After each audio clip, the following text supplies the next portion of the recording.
Chisel the jamb so the reinforcement plate sits perfectly flush and the strike remains aligned with the latch. Start by transferring the plate outline onto the jamb using a pencil and a square so your cut is precise.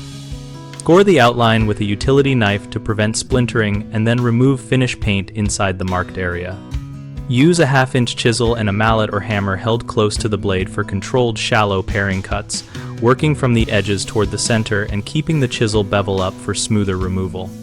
Remove only as much material as needed for the plate to sit flush with the jamb face, checking often with the plate and a straight edge so you do not overcut.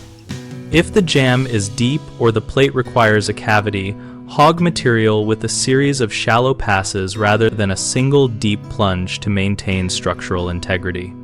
For metal reinforcements, slightly undercut the cavity so the plate compresses into place when screwed, which reduces movement and noise. Always test the latch and deadbolt engagement using temporary screws before final fastening to confirm alignment and smooth operation. Common mistakes include taking out too much wood, which weakens the jamb and leads to a loose plate.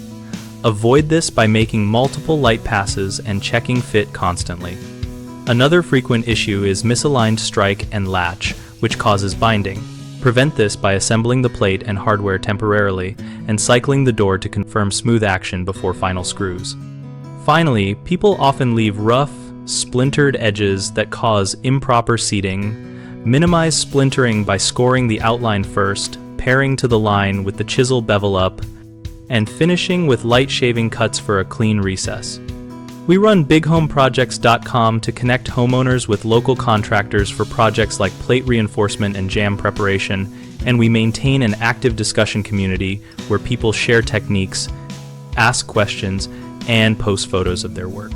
We help contractors find job leads from homeowners looking for installation help and provide a place for practical advice and contractor contact.